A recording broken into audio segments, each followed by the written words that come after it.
Why not? There Just you a go. table. It's a table. Hey, everybody.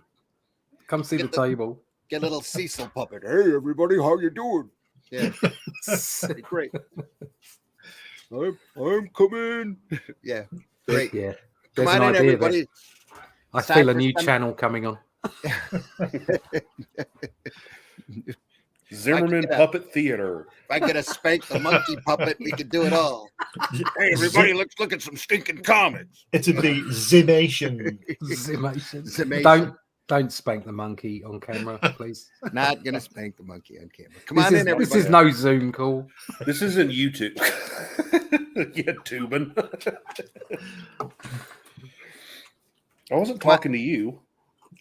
Oh, he's here. Here he is. Come on in, everybody. Marvy's probably asking why we're late. Greetings, sinners. When I was a little and lonely kid, the X-Men and Spider-Man were my best friends. Yep. Now I'm a lonely adult, and they still are. A friend in the house. Yeah, really. Jesus. Yeah. Marv.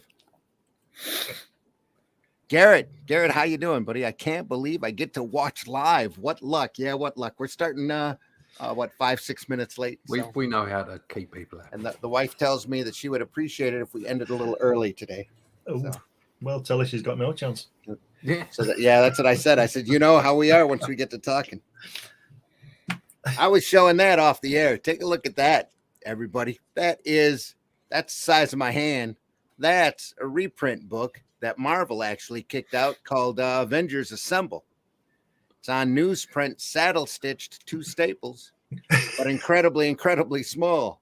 Well, come on, 2 staples for a book that size. That's luxury. That's incredible. Yeah, that's attention to detail, that's isn't it? Splurging right there. That's as luxurious as value for money.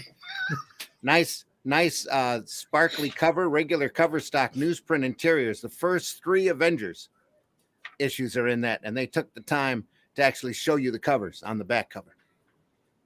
So that's the only color that's in this book too. It's all those aren't really reprints of the cover; those are thumbnails. Yeah, right. So, thumbnails or shots of the cover. What they at least had a UPC code on it, but they sold this for $1 when it was out in 2008. Gemus, somebody up there at Marvel Marketing, when they still had Marvel Marketing, decided they were going to try this. Did they give you a free magnifying glass with it? No. A free telescope? Not even free 3D glasses. Yeah. A free telescope, free binoculars with every issue. Yeah. X-ray vision binoculars. But we've been talking before, either on Comics by Night or here on the Zimcast, about them trying to find a way to get comics cheaply out into the stores. This is almost like a manga version of what they ought to be doing.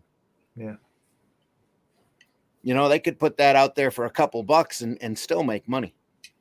Because making this in newsprint, even with today's paper prices, isn't that expensive, especially in black and white. Yeah.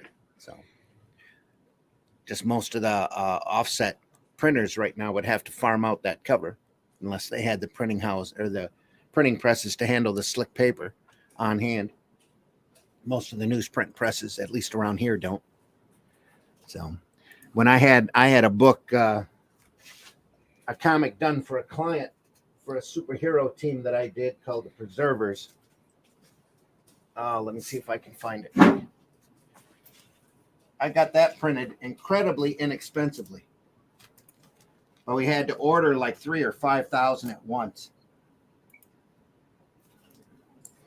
And for Marvel and DC, that's nothing. I don't see a copy right offhand here on the rack. We'll talk about that some other time. We're here to talk about Marvel today. F.O.O.M. Garrett, we're glad we're here.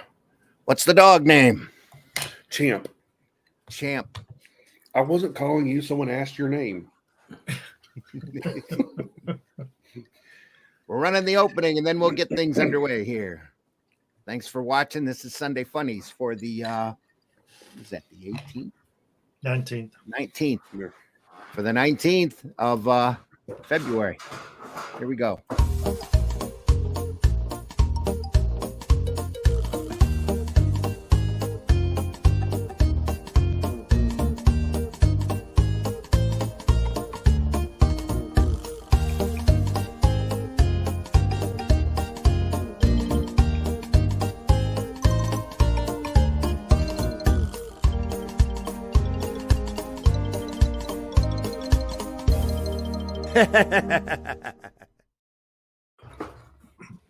Again, thanks for joining us, everybody. I'm your host, Randy Zimmerman. I've been doing alternative and independent comics for many, many, many decades.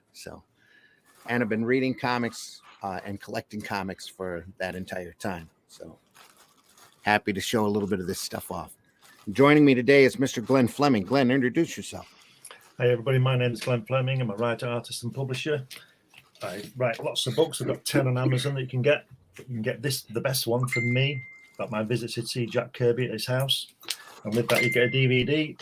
And you can also go to Indiegogo and sign up to the pre-launch of my comic book Hatch. And you can find me in the pages of Comics Unlimited magazine on Amazon too. This is 100-page magazine about comics. Luke's in the house. Luke, you're welcome to join us if you'd like. Happy to have you here. Going over to my Facebook page now so that I can make sure and again, we are locked out in private. So let me go through and make that public here and we'll be good to go. Also joining us today is Mr. Russ Leach. Russ, introduce yourself. Hello, my name's Russ Leach. I am a comic book artist from the UK. That's about it. That's the introduction. There you go.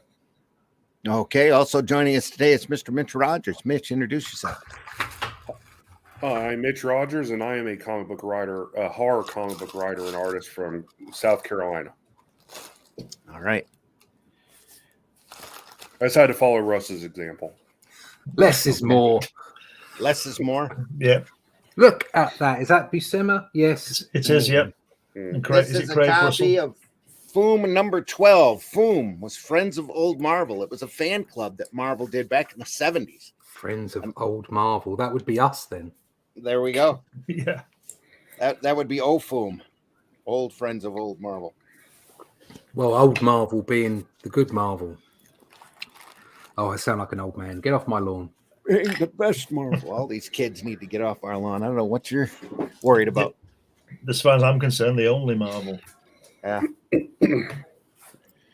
Anyway, F.O.O.M. This is Glenn was telling the story of how to get in the Merry Marvel Marching Society way back when you had to send them $1.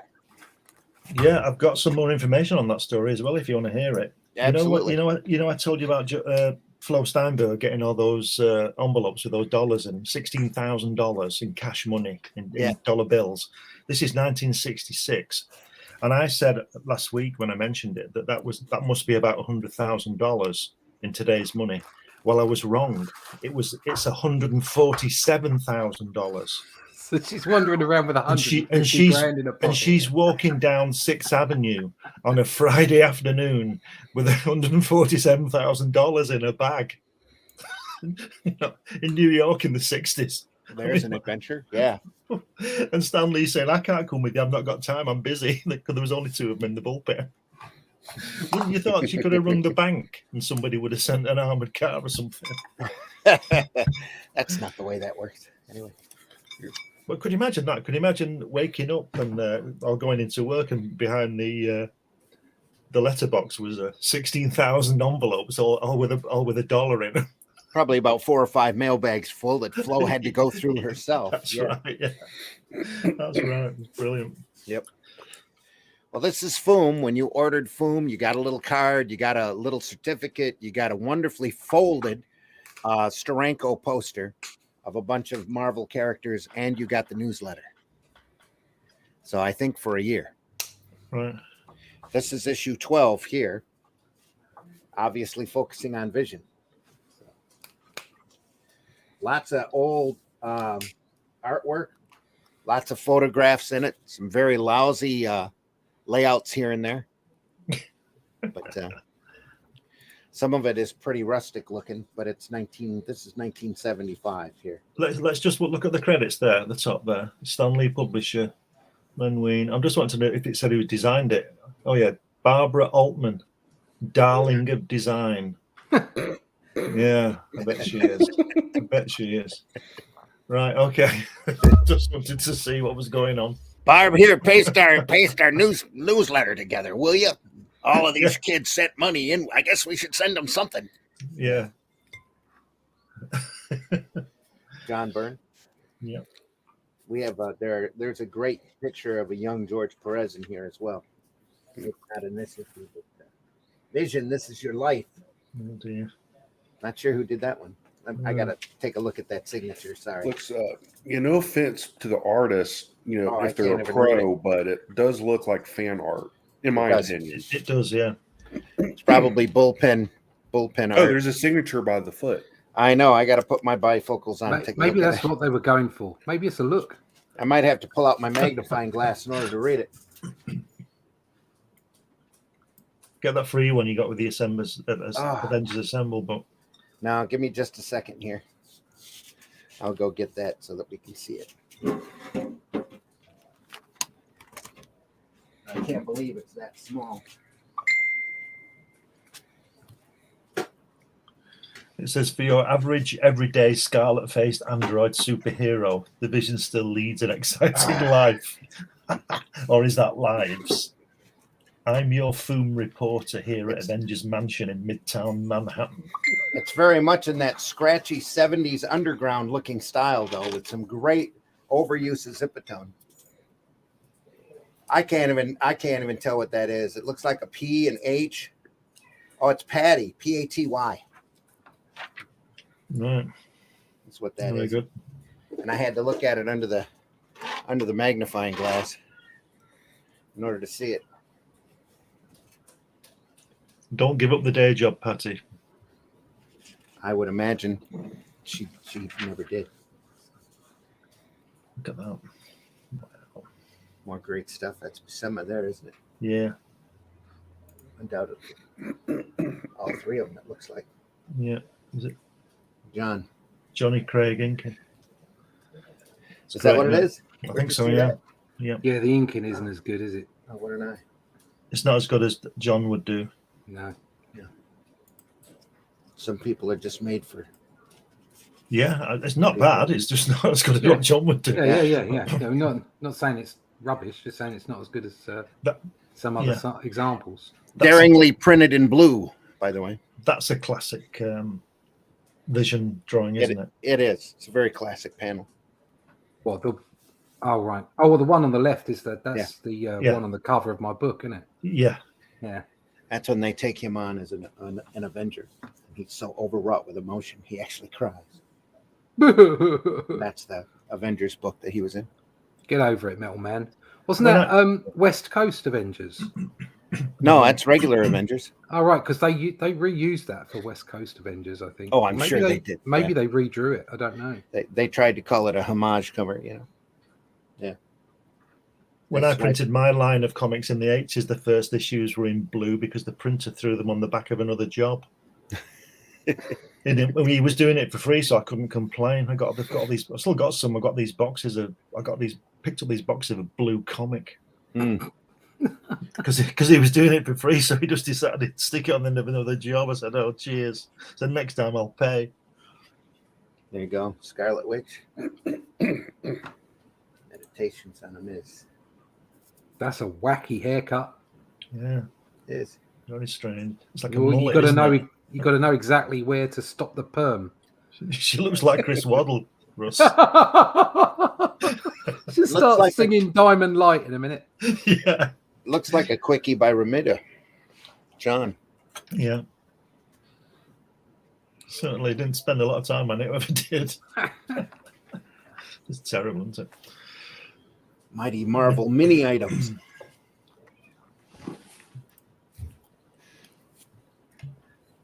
Which is which behind the scenes. They've got everyone in there. There's the Wicked Witch of the West and the Good Witch in there, isn't it? Mm-hmm. Yeah. It's all the witches from Marvel there. Look at that bottom. Yeah. Look at that cover. That should have been the main. Never mind the rest. Look at those three.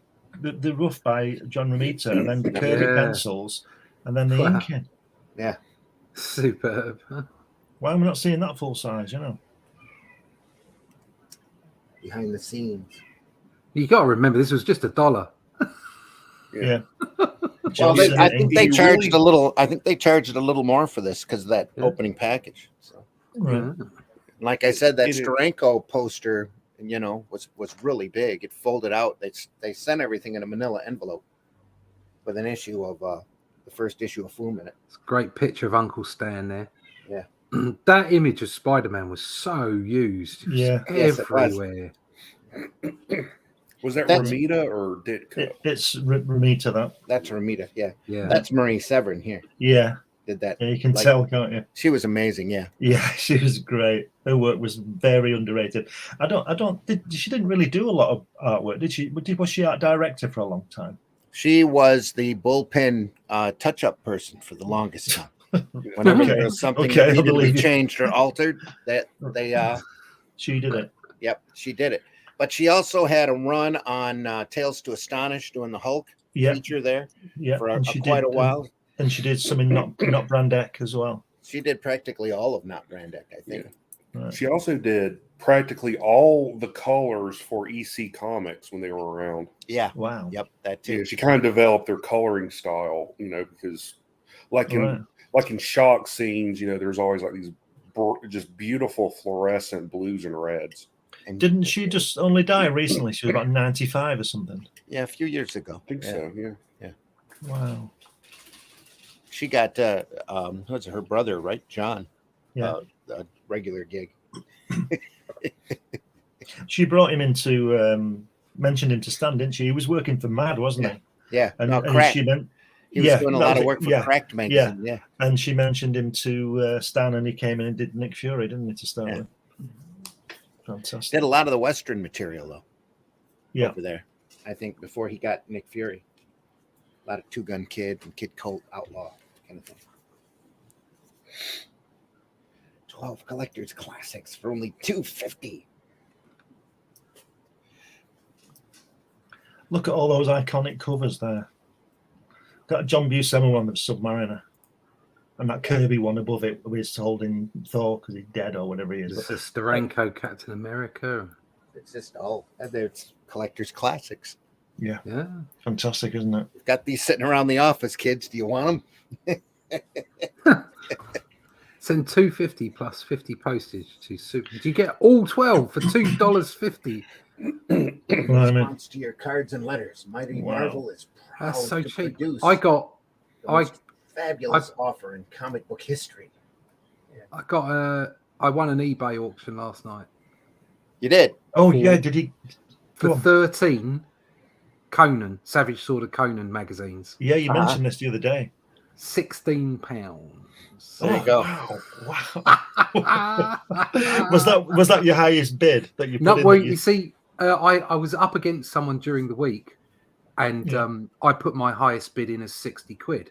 60. 60, because I didn't think that was too bad for each book, Right. So there's 13 books, and they're all in reasonable condition. Right. And I wanted them. It's not. I'm not Yeah, yeah. turning them around and selling them. I don't need to make a profit. I wanted them. Sure. And Yeah, somebody else put in a bid of 50, so I raised Right. mine to 60. And what was really good of them is they removed their bid.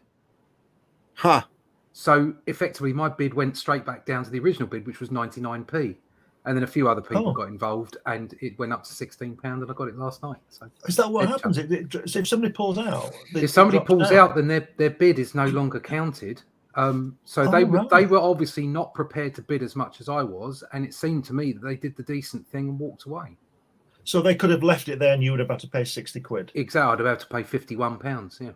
Yeah, Yeah, of course, yeah. So so £1 above their maximum bid. yeah. So just say that again. So because they pulled out, yours went back down to the original It went to 99 the original bid of 99 pence, and then a few other people got involved, and it went up to £16, and I got it for that.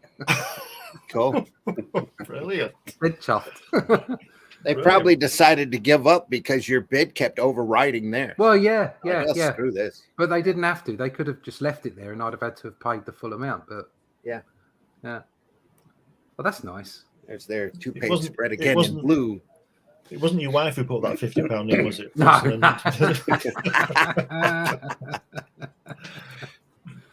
What's Russ the on those numbering snakes. run on that, Russ?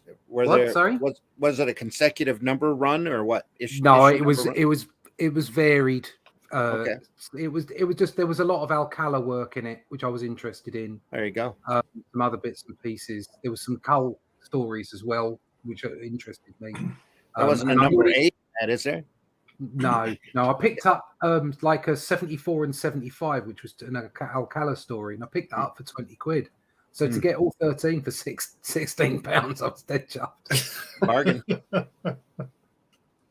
That just shows you the collectible market is only as good as the next guy's willing to pay for it. Exactly. Yeah. It's like the housing market, isn't it? You can Yeah. only sell them for what people are prepared to pay for them. Yeah. Exactly. Yep. This is fun. I like that squiggly line around the frame around it. That's really great. Yeah. But it's a nice drawing. Oh no! The Quicksilver's coming in, going, no, don't go out with him. You can't go out with him. I forbid you. I'm your brother. So is there snogging Wanda? I thought he went off with Crystal. Yeah. He gets around. That's his brother, isn't it? That's Quicksilver. Yeah, that's her Quicksilver brother. is the Scarlet Witch's brother. Yeah, twin brother. Yeah, and he was knocking off Crystal when Johnny Storm found him. That's it. Yeah, in the Inhumans encampment. Oh god! And there was that great picture of Johnny Storm walking away with a tear in his eye. Yeah, drawn by Buscema. It was just absolutely brilliant. It was like the combination of the romance stuff that he used to do and the Fantastic Four. It was wasn't really good. the FF off planet for a while, and Quicksilver kind of weaseled his way in. I don't know. That was later on, I think, when he came, because he Quicksilver was sort of in and around the Fantastic Four, wasn't he? So yeah. Look at that drawing there, John Buscema, with the glasses. They're fantastic. Yeah. Holding his artwork with his suit on. That's just like looking like he looks like in the Draw the Marvel way. And Roy Thomas, look at Roy Thomas. He looks about 15. And he probably was then. That's brilliant, isn't it? Oh. They must be giants though, because the Vision's 9 feet tall, and they're taller than he is. Or is that Roy Thomas at the typewriter, or the other guy? Who's the big guy? I think. Yeah. Who's at the typewriter? Oh no, that would be Roy right there. Yeah. So who's the other one? Then? No idea. Like, right. Who's the guy sitting on the desk? Yeah. Squishing the desk. Yeah. Could be Steve Englehart. It says Steve Englehart speaks. Yeah. Looks like That Buscema's great. I like the way he's standing there, like his characters do, with his legs wide apart. You know, that's the stand that you have. Looks fantastic. Exactly the same pose as the Vision. Am I the only professional in the room? What's going on? Yeah. Journey to the center of the Vision. Oh dear. That must be the editor here. Yeah. For the shoulder. That might be Stan here. No, that's John Buscema. Oh, is that okay? Yeah. Yeah. He's got a goatee. I don't think Stan Lee ever had a goatee. No, Stan had all sorts of facial hair over the years. Carried a beard for quite a while. Ah. More Vision pictures sliding into home. Put them on a surfboard. Anyway.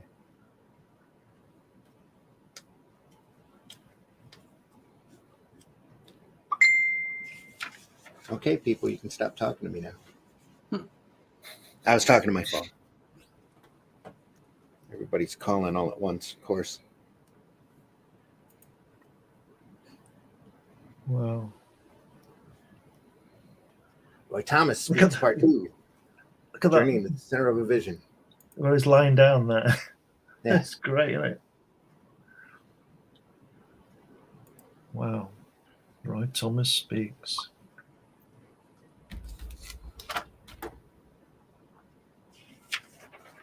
More blue. Oh, Kirby. Department Now we're talking. of Infumation. Yeah. Thor, Howard the Duck. Look at that great X-Men book right there.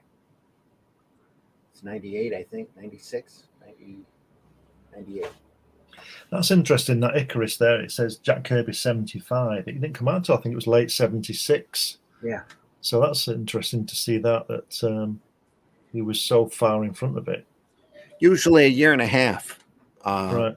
for Marvel to go from Right. conception to Yeah, to publication. newsstand. Yeah. Right. Publication. Right. So I remember because I was working on a kid's property, kid superhero property, and they announced Power Pack, and I'm like, screw this. And then I didn't see Power Pack for a year and a half, and I'm like, oh, I should have done it. Great X-Men book, by the way.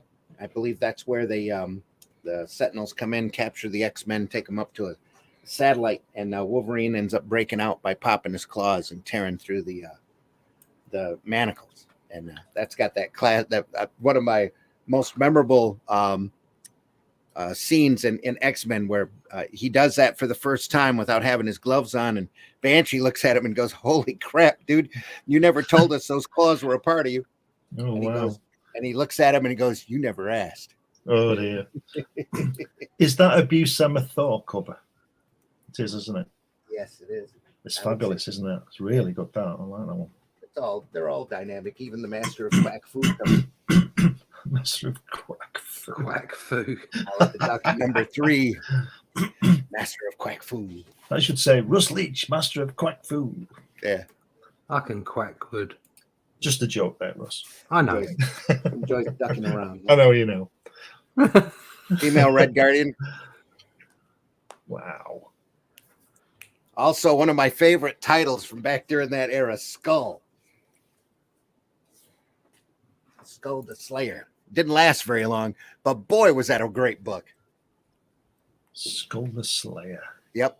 That was the title that Marvel would pass around the office, and there'd be a different art team, different writer, pretty much on every book or every issue. And every issue, the entire concept of the character changed. It was hilarious. Yeah. So the editors weren't looking at it then. No. It looks like a Buscema lady there with a star Yeah. on her. Yes. Very, very, very, very long legs. Yeah. Yeah. Well, she's 8 heads high, and Captain America's only 7. There you go. She must be a tall girl. Very long legs. Fantastic, isn't it? Also Absolutely great. brilliant. Another great title, Champions. Yeah. She's Nick Cap's boots. Yeah. The champions. They were the boot, weren't they? Everything. Yeah. If you were drawing a superhero when you were a kid Yeah. and you were making one up, they always had boots like that on. Like a pirate thing, isn't it? They were pirate boots all the Yeah. time. Yeah. Always. Yep. I was disappointed when they released Winter Soldier and that series when he didn't have he had sort of army boots on, didn't he, Cap? With his new costume, that looks like they should have let him wear them, or at least sort of put them on and say, nah, and put the others on, I think some you've got things to, are iconic, Yeah, I think you you've got just to leave alone. expect it from movies. They're trying to do things for the general audience. Yeah. I still submit, if you're listening, Marvel, don't you? Even if you were, you wouldn't take any notice. That they should have a 616. Instead of trying to force everything new on everybody, they should have a spandex range. Let's just keep up the old superheroes in spandex doing stupid stuff, as well as the new versions and the ones that have to wear leather instead of spandex and all the rest of it because they're trying to be more realistic. Do both. Keep the pirate boots. That's what I say. Yep. Yeah.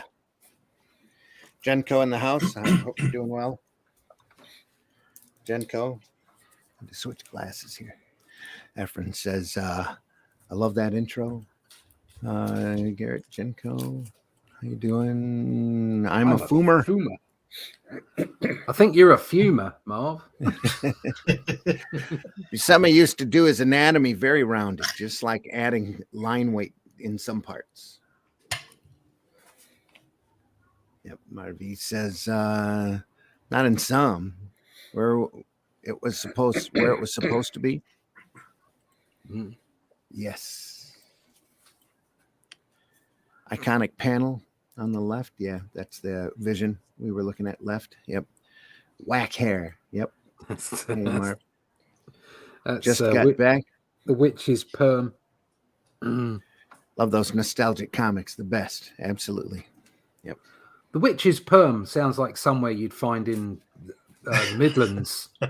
Yeah. It's like a small copse where bluebells come up and mushrooms grow in in the winter. It's the witch's perm. There's an old story for it. And there'd be a pub next to it in the canal Yeah. with a boat on it. Yeah, you know the place. We were just looking at the Titans book. That's the cover, the Yeah. artwork Yeah. for that little pocket book we were looking at off camera.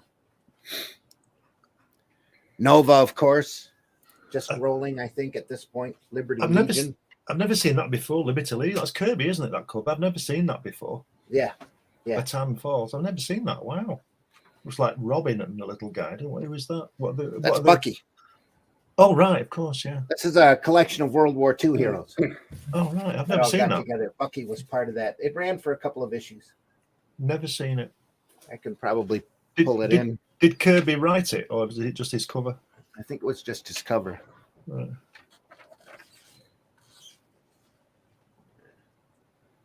Who is it? Blue. I want to say Blue Diamond was part of that. Wizard, Miss America was part of that. Jack Frost, and there was a skinny guy too. He was stretched. It's Slim Jim or something. That guy there's a real Kirby with the arms outstretched. It's real Kirby pose, isn't it? Coming at him at the cover. Wow. No, I've never seen that before. This goes to show, doesn't it? That was in Marvel Premiere. Marvel Premiere ran a number of one shots or two shots. I've seen Marvel Premiere, yeah, but I've never seen that one. Wow. Something else to find now. I think Liberty Legion was in a couple of issues. Right. They were Invaders was running hot at the time, so they wanted to try something, another collection of odd World War II heroes. Right. Wow. Black Goliath. Yeah. Tigra. Haven't seen her make her Marvel debut yet. That'll set the furries on fire. Yeah. Invaders there. Invaders and Inhumans. Crazy magazine.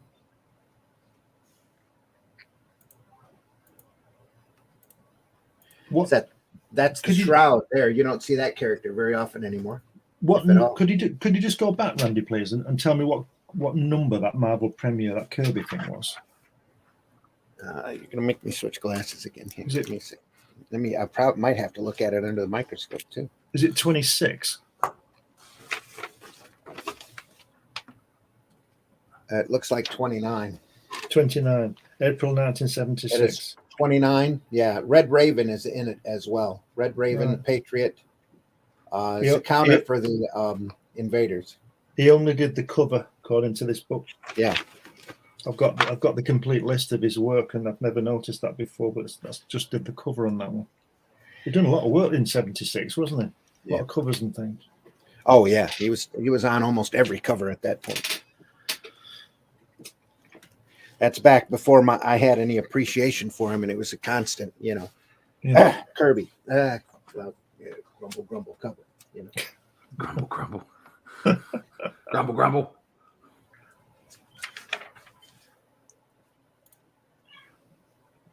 So I didn't have any affection for Frank Robbins either, but I sure do now. Things grow on you, don't they? You can't help but go back and dig up a lot of that great old stuff. Mitch had to step out for a second. He's back in the house. Hey, Mitch. Well, I had a internet hiccup. Wasn't that Champ, was it? No. They're working on the Spectrum's over here working on the lines or the cable or whatever, and they keep messing up my internet connection. Back cover. Wow. Yeah, that's great, isn't it? So it's mailing label. They just put a mailing label on it, stuck it out there with the It's the that artist by that Patty again, isn't it? Patty and AM. Who's AM? Al Milgram. Yeah, that's what it is. Al Milgram. Wow. Patty and Al Milgram. Great. That's really nice. All right. That's the earliest F.O.O.M issue I have. Brian K. Morris was boasting that he had the entire run. Yeah, was he supposed to be on today? Was he? You know how that goes. He's in Peoria. Bloody Oh, Brian. yes, he said, yeah. My cousin lives in Peoria. That's okay. Just saying. That's okay. Well, hope he's doing I know well. it. She. Gee, hope she's doing well. Well, she's not doing well because she's in Priori. Priori. Yeah, exactly. Yeah. Can only be worse than Milwaukee, right? Or Flint. I was just trying to be relatable. Damn it. Now, here's a You're name. fine. See I'm the sorry. that. I See the didn't mean name to on pick there. on your cousin. See that on there. You The live. colon.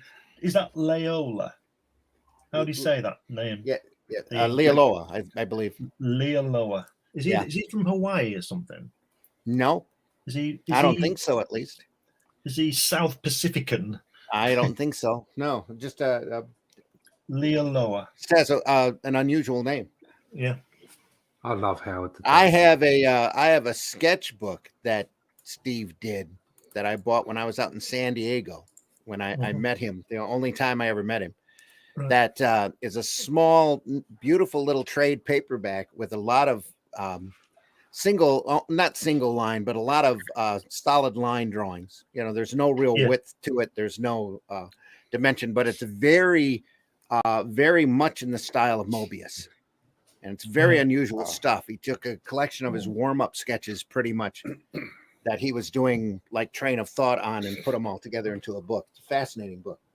Anyway, Lealoa was known for, was it Ms. Marvel, I think? He was on Ms. Marvel for a little bit. Spider-Woman. He was Steve, on. isn't it? Steve Leoloa. Steve, yeah. Yeah. Sorry. Steve. And this is Steve Gerber. Yeah. That's Gene Colan here, right? Doing the artwork. Yes, it is. Yeah. It's a fold out. I'm going to put my finger right over there just in case that address is still active, though I doubt it. Okay. All of the cigar smokers right there. When you were still allowed to put a cigar smoker on a book. Yeah. Pip the Troll. We can't Yeah. possibly suggest that people do things in real life that are bad for them anymore. Right. Because old Howard used to smoke a lot of stogies. It's okay if you go around punching people, though, but you can't smoke a cigarette. Yeah, that's Yeah. fine. Yeah. Well, you don't want to give the little kids cancer. Right? That's right. Boom, phase 6. Because the first 5 were that popular. Look at those drawings at the bottom. They colon as well. Yeah. Yeah, it's real animation, that isn't Did it? If that's not Colin, it's Brunner. It looks like Yeah. Frank Brunner, actually. Did Right. he do? Did Colon do the Howard the Duck run? Most of them. Yeah. Yeah. I remember Especially having those. the end run. I think he got that assignment. Him and Gerber did the majority of those books. I think Brunner did the first one. There was might have been a fill-in at number 3. I'm thinking Starlin or something. That was the Master of Quack Fu book. I mean, that was bonkers when you think about it. For them to just like what Marvel were doing there and just fly off with Howard the Duck. Yeah. Well, that's Well, where- he was an That's right. accidental add-on. Steve Gerber, in his crazy imagination sense, just threw him in on a Man-Thing story in Giants, Yeah. regular Man-Thing or giant-size Man-Thing, and had him there. And everybody was, don't have him there for too long. We'll get Disney on our ass.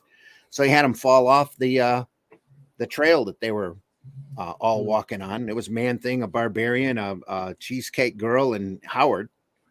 We're all like walking on this bridge, and whoops, Howard just happened to fall off. That was it for Howard, and everybody was all upset. They started getting so much mail on him, But he fell into a dimensional warp and went to Earth. Yeah. Russ, you like Alcala inks, and who doesn't? Have you seen his work on Kirby's Destroyer Duck? No, I've heard of that. I haven't actually seen any of it. You'll love it. You'll love it because you Yeah. know about the Destroyer book that came out Yeah. because of the Gerber thing. Yeah. Well, I don't know about. I think he drew 6 issues, didn't he, Kirby? Of I'm not Destroyer Duck. Yeah, I'm not sure. I thought it only lasted a couple. You're probably right.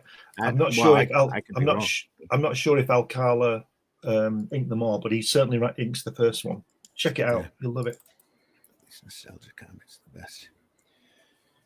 You're gonna make me dig through my long boxes until I find them now. I know I've got them. I haven't looked through my long boxes in a long time.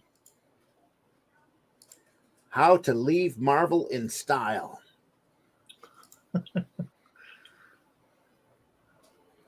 Look at that old group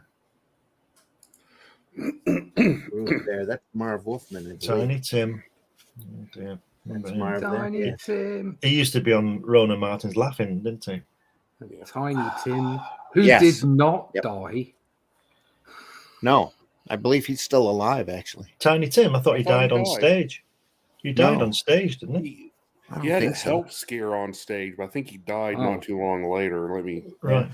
So it wasn't let me like, look on the beacon of information known as Wikipedia. Consult the Book of Knowledge. Yeah, Yeah. I think you're right, though. I do think he passed. Yeah, 96. 96. Howard the Duck drawing. I got to draw Howard the Duck. You did or you didn't? I did just once. Cool. Just Really? The one image. I'm looking Yeah. it up now. F.O.O.M interview with Steve Gerber with a picture you can barely see. Yeah. Gerber was a madman, but he was made for Marvel, especially back during that era. The drugs were good, and especially good for Steve. Yeah.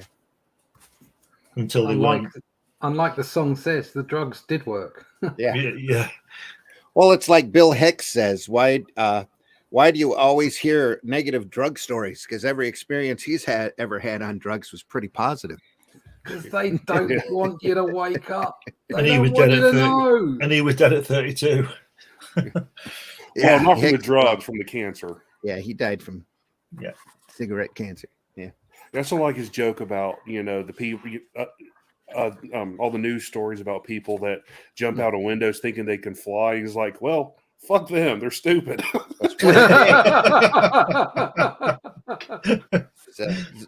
Jump or start flying from the ground, Yeah. you dumbass. You're spoiling it Yeah. for everyone. Yeah. There's some great covers there, aren't there? Oh, yeah. Aren't they great? Whole lot of colon going on.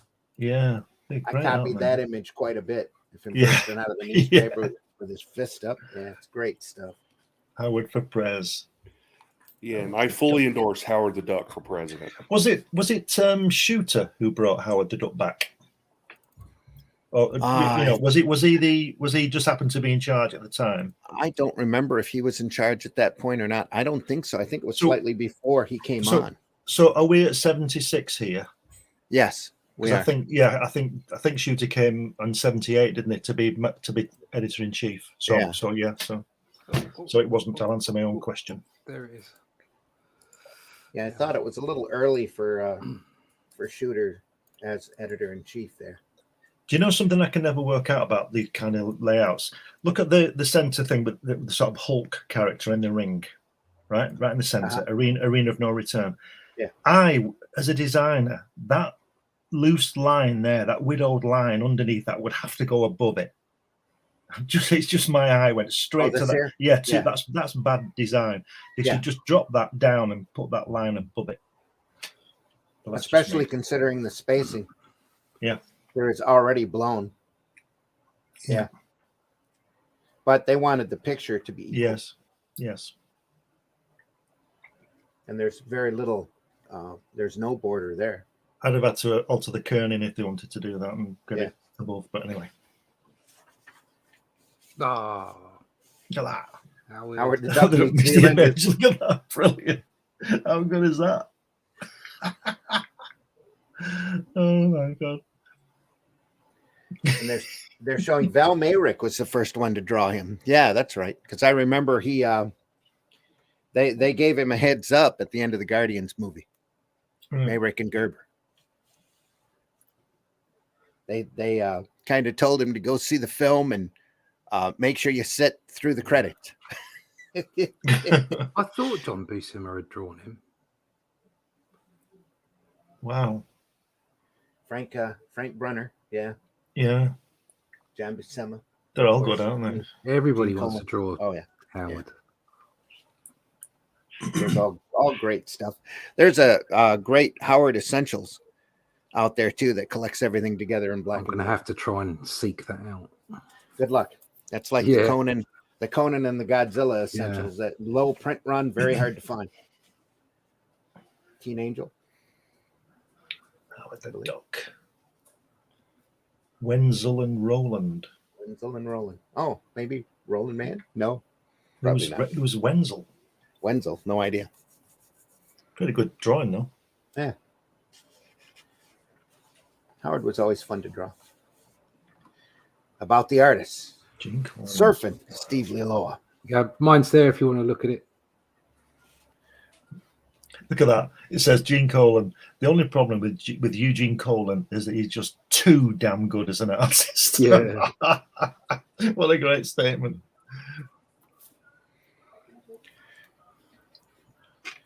Scooch this down just a little so we get it all in the picture again. And we'll pull up your Howard. Boom. Oh, sorry, there he is. There he was. Oh, there yeah. he is. Oh, Yeah. I love it. Yeah. Great. His tie. I just loved Howard the Duck. Yeah. It's just so good. That's great.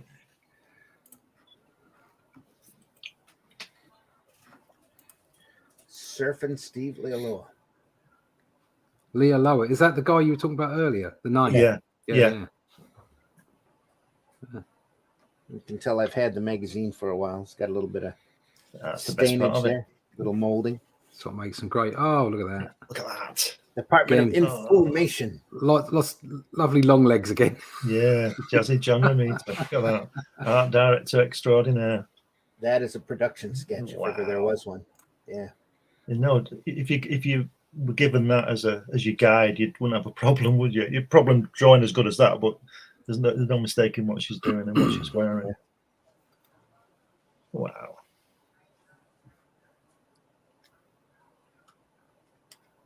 Of course, they had to open the navel up there. Got to let it Yeah. breathe. No, Jerry Conway, looking as friendly as ever.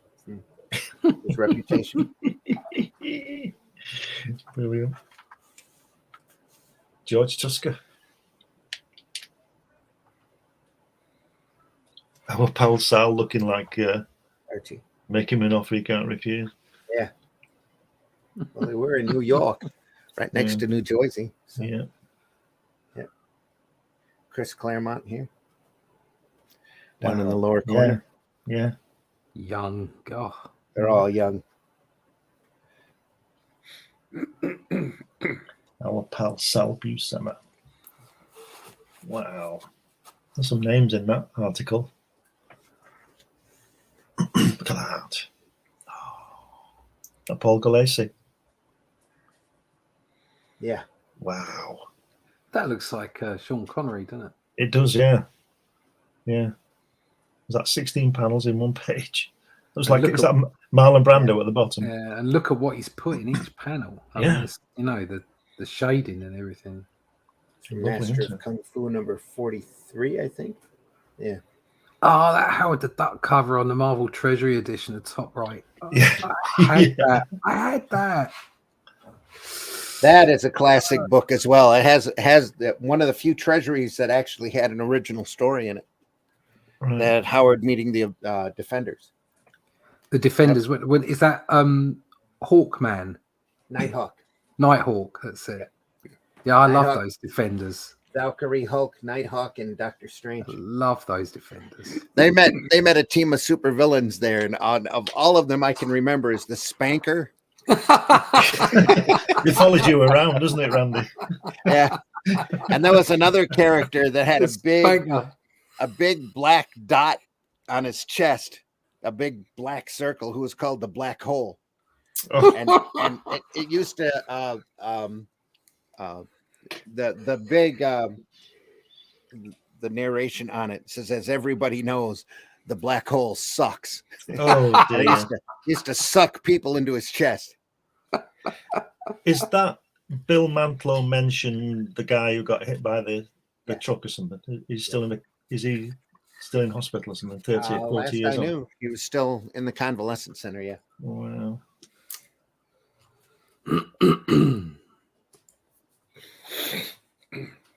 Just shows you shit can happen. Yeah. It shows you never know. Well, that happened to Joe Maneely, didn't it, when he fell between those two trains? Yeah, that was a big It was a sudden big, death. big debate, wasn't there, about whether he committed suicide or he didn't have his glasses on, because apparently he couldn't see past the end of his nose. Oh, and he just stepped out, and the platform wasn't there. Oh God.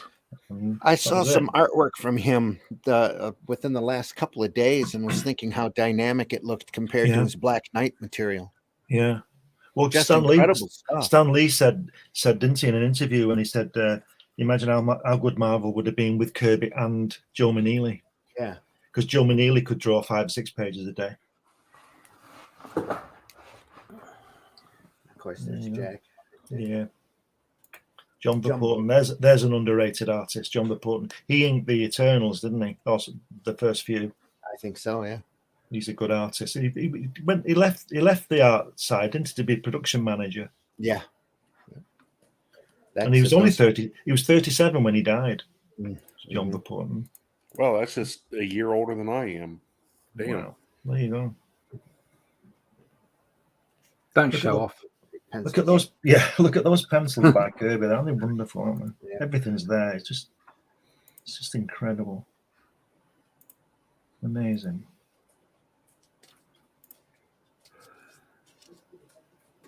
It's great stuff. Mike Royer. Look at Mike Royer there. Wow. George Perez, Oh, Oh God, with hair. wet behind the ears, just walking into the office at that point. wow. Yeah. George Perez. Wow. There's That's Barry pretty Windsor rough. Smith. Yeah. Yeah. Think. Yeah. Yep. Just amazing. And again, the Department of Information. It's just that moment in time, isn't it? Like Yeah. a period like somewhere between sort of around 20 years, mid 60s up to mid 80s. That's why I wanted to show these off. Yeah. Just This a is right magic at magic 76. time. Yeah. Yeah. Magic time. Yep. That we're unlikely to get back. Some great, incredible stuff. Even the bad stuff was good back then. Yeah.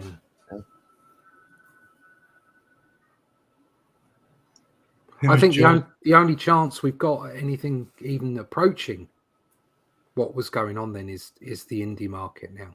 Yeah. Yeah. Absolutely. That's Quite agree. where all the creativity is. It's where all the fun is. It's where I think it's where all the energy is at the moment as well. Mhm. And I think that's what was going on here, is because they were, every time they put pen to paper or brush to paper or whatever, they were making something new. They were breaking boundaries, pushing forward, Yeah. one step in front of the other. And it seems to have plateaued over the last 10, 15, 20 years even. We're here now. Do you know what I mean? We don't need to go any further. Well, they were just out having fun, quite frankly, Yeah. and meeting deadlines. Yeah, just getting That's it how done, getting stuff done. At the most creative, they were still under hard deadlines here. There was always a big hassle.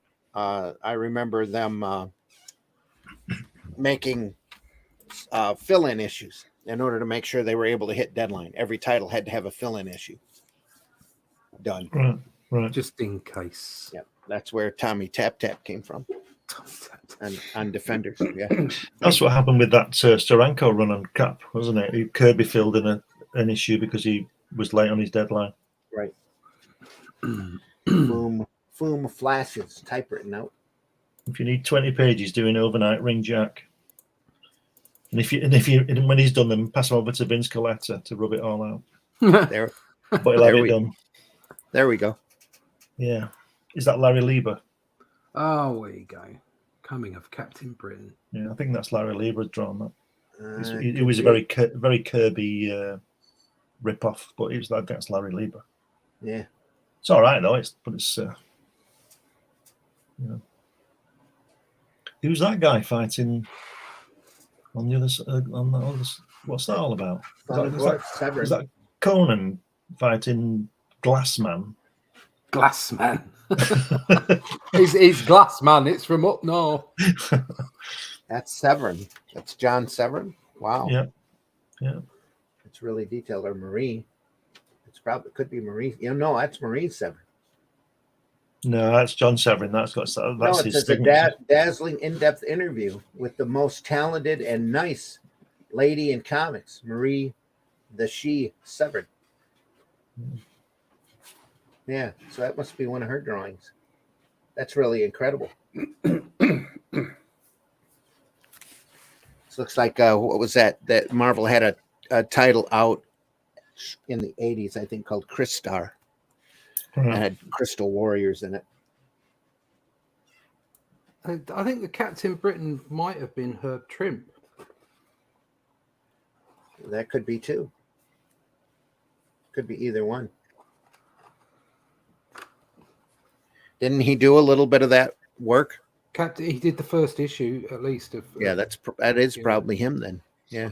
Oh, there you go. That's it's a Marvel Masterwork pin-up. That particular image comes from the first issue, and I see no reason why it wasn't done by the same person that drew the issue, which was Herb Trimp. Fantastic British feature page preview. Yeah. Herb Trimp and Fred Keeder. Okay. It's Foomtastic. Yeah. And of course, our great last page. So that's F.O.O.M number 15. I only have one more issue of that, and I've already shown the cover of this off before, and the magazine's a little ratted looking, and the cover is a wraparound cover by Marie Severin, done in that great Not Brand X style. Oh yeah, Wow, look at that. Seeing that's fantastic, isn't it? Yeah. The Office. Yeah. Didn't we have that on with a guide as to who it was? Yeah, the guide's Yeah. on the inside of that cover. So we've looked at that before. Or the back cover. That So I'm just everybody losing is- myself in Herb Trimp's lines at the moment.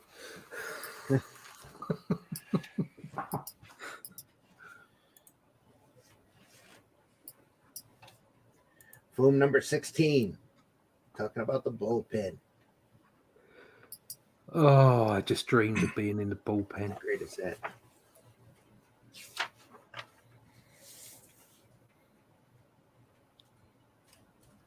The F.O.O.M philosophy. Editorial by David Anthony Kraft. I think I spent a whole whopping $1.50 on that magazine. It's got it penciled right there in the corner. No, Marv. Union Jack and Captain Britain weren't the same. Two different characters. Yeah, different characters. Union Jack was from the Second World War, wasn't he? Yeah. Yeah. He was in Had that Invaders. black uniform on Invaders. Yeah, that's right. I think there were a couple of versions of Union Jack too. Yeah. There was a more modern version. They brought him back, didn't they? It was a name that they wanted to preserve, I'm sure. It's a Marvel character.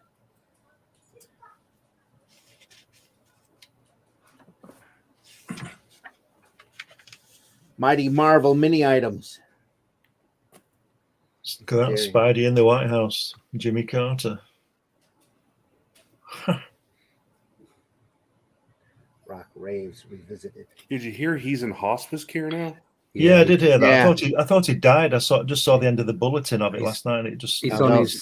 he's on his final journey now, isn't he? he's 97 or something, Yeah. isn't he? Yeah, he is. And his wife's she's still around. He's 95. So they're Yeah. doing He was- good. He is spending one of the a lot his- longest living presidents, if I'm not mistaken. He was spending a lot of his retirement building houses and stuff, wasn't he? Mhm. He's very much involved in the community. Staying Yeah, vital. he's done a lot for the country out of office. Yeah. You can tell he's a good president because he only got one shot at it. Yeah. Yeah. Habitat. He's done a lot of work for Habitat for Humanity. Been around and build houses for folks. It's Captain Britain. Deathlock never struck me as the kind of character to have fun, but he looks like he's having fun there. Yeah. You know, he just looks like he's having fun, beating up Devil Slayer. Devil Slayer. There's a character. Larry Lieber doesn't look like his brother, does he? No. Devil Slayer is that's a character with a secret squirrel cloak. Yeah. Sick. There's a great storyline of him in the 90s Man Thing series that was illustrated by Liam Sharp. It's pretty cool. From what I remember, it seemed pretty cool. That's a David Anthony Kraft creation, if I'm not mistaken. He did that as Demon Hunter for Atlas Comics, ran an issue or two. Exact same character, exact same powers. And then Atlas folded, so he took the character over to Marvel and called it Devil Slayer.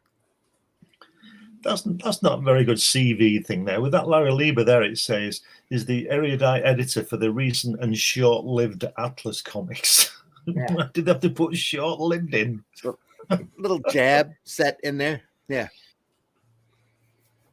Well, they hated Atlas. Goodwin, Right. Yeah, see. Goodwin did Atlas Comics as a counter, and he it was an example of too much too soon. They slaughtered the stands with a bunch of titles that they couldn't afford to keep going. So It says the Larrapin one is both penciler and scripter of Captain Britain.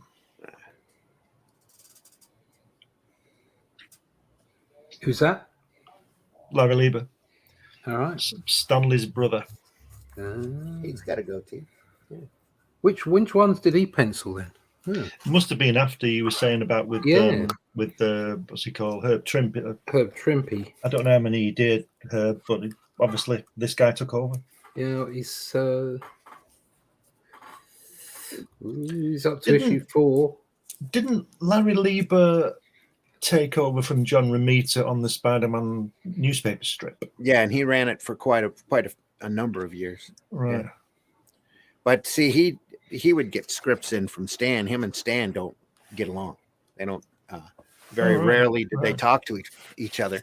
Really? Yeah. Wow. They kind of brushed up against each other pretty hard. So just I don't know if it was that family abrasion or what, but they never got along. Wow. So they just sort of put up with each other then. Yeah. Wow. So when it came time to find somebody to replace on the British book, Larry's available. Yeah. Larry Lieber's editor on the early ones. Didn't what's he called? Davis draw Captain America. After a while, Captain Britain, I mean. Captain Britain, Alan Davis was on the Excalibur stuff. Right. Yeah. Well, that was when Captain Britain was brought back. Right. Yeah. After his initial run stopped when he ended up going into the Spider-Man comic. So he didn't draw the comic, the actual title, but he drew him when he came back. Yeah, Alan Davis drew when he came back, and didn't Alan Moore ever start writing it or something? I think he had a run on that. Yeah. I'll be honest, I'm not much of a fan of that stuff. Merging him into the X-Men, and don't get me wrong, I mean it's all quality stuff. I'm just not a fan of where the story went. Yeah. I have to say I never read Captain Britain. I absolutely love it. It's so hammy. The original run. The original run is absolutely hammy and it's brilliant. It's fantastic. Right. There's Marie. Just to qualify that she's a good cartoonist, she has a picture of herself just in the same pose. Yeah, look at that. That's a great image as well. Look at that army guy with the peace sign on the everything. It's supposed to be Nick Fury with his stogie, whatever you call it, in there. Where? Right in the centre. That guy. That's a lovely, the army lovely guy illustration. with the peace sign. It's great, isn't it? And Doctor Strange on a lamp look. Yeah. Yeah. Because she drew Doctor Strange, didn't she, as well? Yeah, she did for a short period. Back in the day. Yeah. She's great. I'd like to have met her. Yeah. Well, that's weird. Herb Trimpe went right the way through the first volume until they changed the cover and they made it black and white inside. And that was the Captain America strip, team-up strip. And the first one back on that was John Buscema for 4 or 5 issues, I think. Right. Okay. I thought didn't Claremont write a bunch of that? Yeah. That guy in a Spider-Man costume. Someone needs to tell him some truths.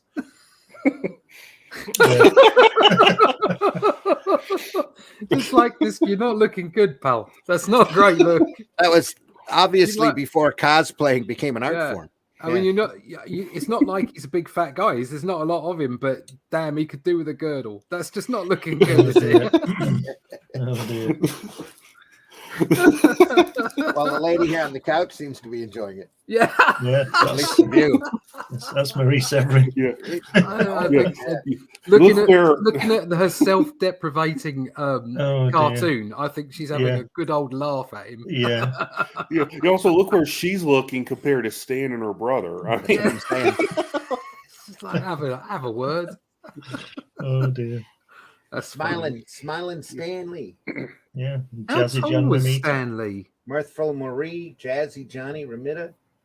Do you know how tall Stan Lee was?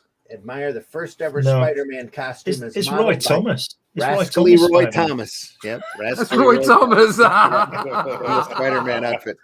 Oh dear. I think stick to Stanley your must day be job, 6'4". man. I always Stanley always came across to me as being a small man, but No, you he's know, much obviously not. taller. He's quite tall, yeah. Because if you see when Jack draws them together, he always draws himself really small because he was. Yeah. And Stanley's always this really lanky, I- tall guy. I don't There's remember him being that tall. It's just medium. Maybe he's on a box. medium Or height. something. There's some great images that Tim Quinn puts up occasionally of the guys that were dressing up as the Avengers in Marvel UK, Right. and they're all on a float. Okay. And there's like him and Alan Cowsill and all kinds of people dressed up in these awful costumes. I think Tim Quinn was dressed up as Dr. What's his face? Top left. Doctor Strange. Doctor Strange. Doctor Strange. Sorry. If you look at that, a meltdown there. Just go back, man. Just to confirm something. I think Stan's standing on that seat, that chair. Otherwise, he's got a really long calf going down to the floor. So he's standing. He's standing on the box. chair, putting his foot on the table to be the tallest one in the room. That says everything you need to know. That says Stan right there. Yeah. He wasn't as tall as he looks there. He looks like a giant there. He's a big man. He's from Oklahoma. He's on chair.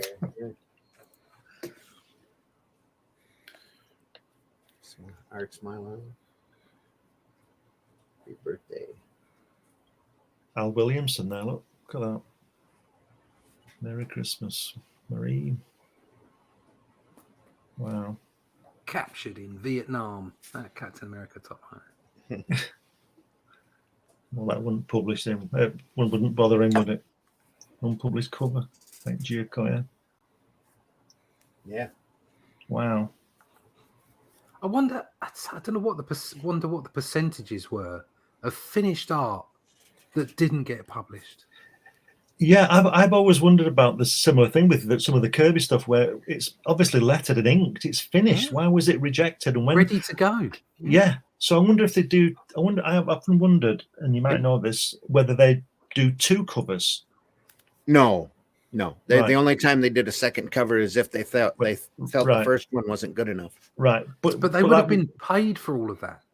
I would Yeah. hope so. Oh yeah, Hope they got so. paid. Yeah. Wow. That's why they didn't have too many of them that were rejected. You're right, of course, yeah. There's Pogo. There is Pogo. Look at that boat, the Mamselle Marie. Look at that. Oh dear. By John Severin, that. Look at that. The Mamselle Marie. Art for Trails International Airlines by the Mirthful One. Did some commercial work. Yeah. Fabulous. Had to make ends meet. And there are guys dressed as Avengers.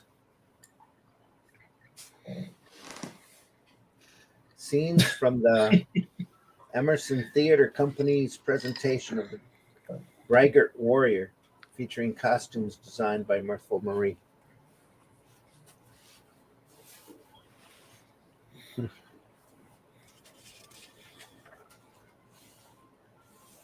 There's a special F.O.O.M preview, the Marvel Comics Memory Album, calendar from 1977. Oh, look. Not sure who that bunny is. That image there of the finished one. Do you think that's Remitter? It looks like it, doesn't it? Yeah. Look at the Hulk's face. The Hulk's face definitely Yeah, below on the bottom one is. The way it's coloured as well. I mean, obviously this is in black and white, but you can see how it was coloured. Well, Just says everything to me about my childhood. It just sings the kind of art that they were putting out and the stuff that they were doing. Looks like it was off of a Kirby illustration, though. Yeah, it is Kirby. It tells you at the bottom. It's Kirby. It's Kirby designed and then Remitter finished. And then, Jack's Power Pencils and Johnny's ink version. And a rare drawing of Spider-Man from Jack. Yeah. And he still can't draw him, can he? No. He has trouble with it, doesn't he? It's funny because what this shows is that you can see the difference in style, the difference in the way that they draw anatomy. Yeah. And yet what's really important is the composition and how he put it together, because that still exists, that survives Remitter's work over the top of it. Mm-hmm. And you can see it through it, and you can see why both artists are so damn good. When you look at the top one, the Jack Kirby pencil, look at Doctor Strange's face. Now that looks more like Doctor Strange than the Remitter one down below. Or is it change it to Stan Lee? Could be. Well, you can see what Remitter's done to the anatomy on those two guys. Yeah, look at the knees. He's twisted it slightly. Yeah. Quite apart from the physical anatomy, also the positioning as well. So he's twisted those two, so they're more sort of. You can see a little bit more of the side to them, whereas the Doctor Strange is flat on in the Kirby original. But it's brilliant. Look at Conan's knee as well. He's changed that square knee that Kirby draws. He's changed that. Yeah, changed that to more of a real knee. Yeah. And the is it Luke? Somebody's called the black guy at the back. Luke Cage. Luke Cage. Look at Kirby's. It's nothing like it, is it? No. And yet the composition is sound. Yes. The whole. I didn't even notice Howard the Duck at the bottom. Is sound and it all comes through. You can still see Kirby there. You can still see the composition, even though it's without doubt Remitter. Yeah. Especially Spider-Man's leg there looks a little. To me, it looks a little off in both illustrations. Yes. Yes, it does. It looks more off in John Remitter's as well, because that right leg doesn't look right. It looks very, very unusual for John to draw like that. Yeah, again, because Kirby's anatomy is so dynamic and stylized. Right. If you then go for something more towards the real that Remitter would draw, it becomes difficult without redrawing. And he's also the muscle above the right hand side of the knee on Spider-Man is wrong. And it notices, it sort of comes out, but it's difficult to correct it. And he's also shrunken Ben's head. Yeah, he has a little, isn't he? Yeah, he's taken it down somewhat. In fact, he's totally redrawn it. Yeah. Well, all of it. This is all totally redrawn. Oh, it is redrawn, but he might have light boxed some of it just to get the. It's the what I was saying was it was the composition that was so important, and that's what sings through with all the great artists is their composition works, because you can have people that draw, like I said this the other day, you can have people that render the work superbly, but if the camera angle's bad or the positioning is just boring, then it doesn't matter how good the art is, it's dull. Right. And that's what you see there. It's like, this is Remitter, this is Kirby. They're two completely different styles and approaches, but the composition is an exciting, fun composition that does exactly what it's supposed to do, which meant the Remitter could just be Remitter over the top of Kirby's composition. Yeah. And that shows the quality. Now it's time for the 1976 Irving Awards.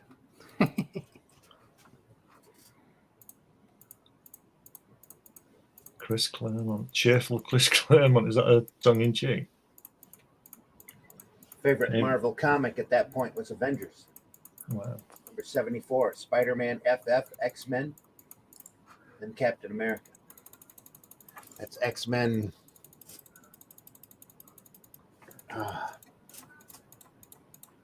X-Men 37. Oh, that's the number of votes. They got 76 by that point. Was new X-Men was coming out at that point. Yeah. Favorite penciler, John Buscema. Good. Look at John Constanza looking like Steranko.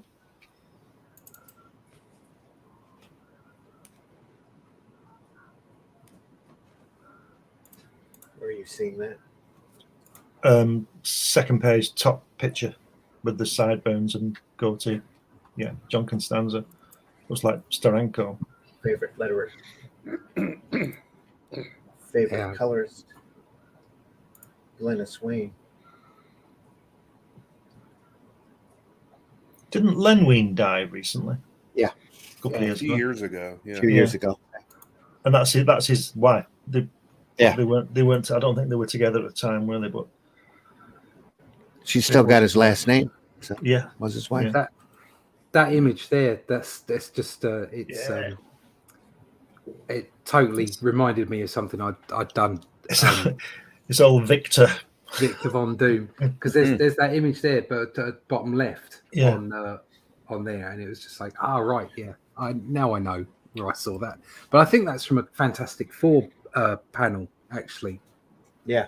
I think that's from I think that's from the run, the Buscema Sinnott run. Yeah. Yeah. But it was so influential that when it was my turn to draw Doctor Doom, I obviously just snuck in there without me even thinking that, right, yeah, okay, draw Doctor Doom like this. And it's like, no, you've seen that before, Russ. You've seen that somewhere before. I tell you, I'm surprised at that list. I'm just biased, but it says favorite pencil. It says John Buscema. I'm okay with that. Then it says Sal Buscema above Kirby, Perez, and Colin. Wow. Yeah, I don't know. I'm very mixed on Sal because I think he's an inker. He's a great inker, I think. Yeah. But he produced so much work and gave, like, for instance, the Defenders, gave them such a look that I find it difficult to criticize because it was all so much fun and he did it at an amazing pace, just like John did. He had a long run on the Defenders and a long run on Captain America that I remember and real fondly. It was such good stuff, and it so shaped my views as a child. So solid, dynamics. Solid. Yeah. Need to go back. So it wasn't as good. It wasn't John. You could see he wasn't as good as John. No, but he was still outstanding. Do you know what I mean? It was brilliant. I think he's more of an inker, like you say. Yeah. Not that his drawing's bad, because it's not. It's good. No, he's not exactly. No. In order to be a good inker, you have to be a good artist. Right. Yep. What was that, Mitch? In order to be a good inker, you have to be a good drawer. Oh, yeah. Kind of goes. Of course. Yeah. The best inkers are. Yeah, we'll look at Joe Sinnott. Exactly, he's a great artist. The best inkers are not. They don't just trace; they're embellishers. Yes. And that was. That's a conversation we've had so many times. Something I'd love to be able to do. It's just get your pencils down without tight pencils are something that have happened over the last 25 years. Yeah. And not to say that there weren't tight pencils before, but production and scheduling and all the rest of it, you could do looser pencils if you had an embellisher, an inker who was brilliant. A great artist. You can just say, okay, well, here's roughly how it works. All my anatomy's right. It's in the right place, but I don't need to shade this. This guy knows how to put lighting on. This guy knows. I mean, even some of the Buscema stuff was so light touch, and some of those inkers were such a high standard that they could pull it off. Mm-hmm. Yeah, well, I think that exactly applies to the Conan stuff, doesn't it? A lot of the Conan stuff, I mean, Alcala, what a fantastic inker he was. John Buscema was just enjoying himself, wasn't he? Yeah. He was just laying down story and panels and thinking, right, this I'm laying down this anatomy and all the rest of it, and then you'd have a quality inker come in and just nail it. Was it Mike Zeck who drew that Spider-Man Craven thing, that 6 issue? Yes. And Bob McLeod inked it, didn't he? Mm-hmm. Well, I've seen the pencils from the Mike Zeck thing, and there's nothing there. It's all there, but there's no shading, like Russ said. Yeah. It's all there, but there's no shading. And Bob McLeod did such a fantastic job on that series, I thought, from what he was given. And that's underlining what you said about Russ, about an artist knowing where to put light and shade and all that kind of thing. Yeah. I seeing fantastic combinations between pencilers and solid inkers it's a magic thing. And like Mitch said, the you know, the inker has to be able to be an artist as well and Yeah, pencil as yeah, well. definitely. Like Joe Sinnott and Frank Giacoya and these people, you know, they're wonderful. Yeah. Look at Just that. want to point out that Dragon Shade is waiting. And Dragon Shade shut is the hell up, everyone, and let him go. Dragon Shade is still waiting. Almost 50 years later. Yeah. Just a preview of a book I think never came out. So the next one we need Don McGregor to write the story behind the story behind the story. because it's still not out.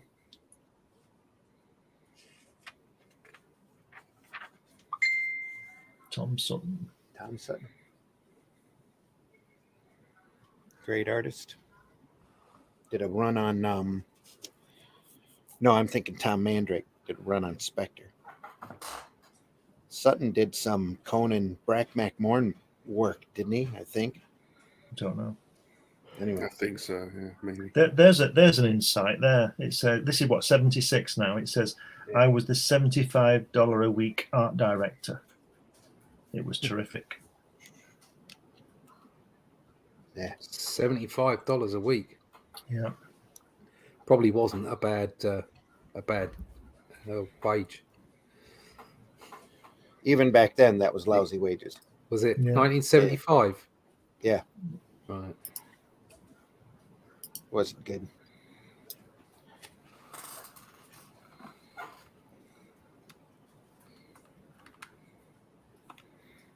tell you what it is in one moment.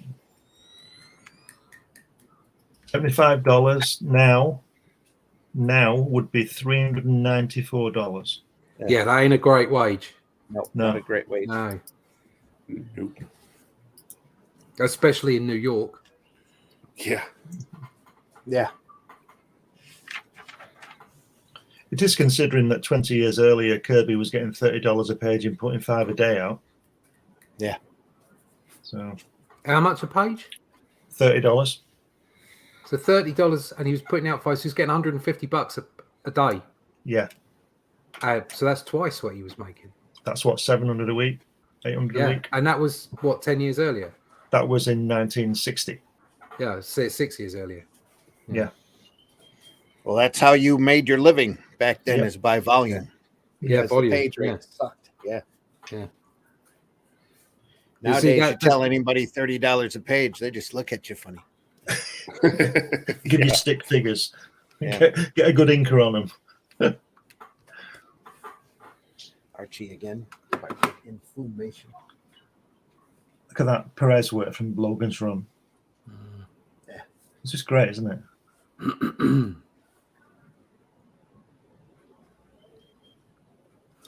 Fabulous. That's like looking at the Simonson Manhunters. That was Perez yeah. literally making the best mark that he can at the time, putting his best foot forward on that stuff.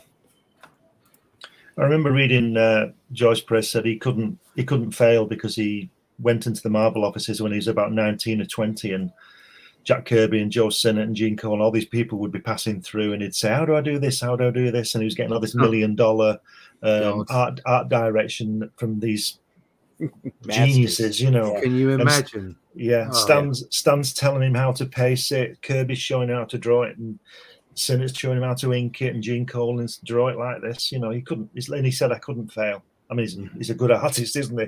But he couldn't fail because of that kind of input that he was receiving, all for free. Yeah.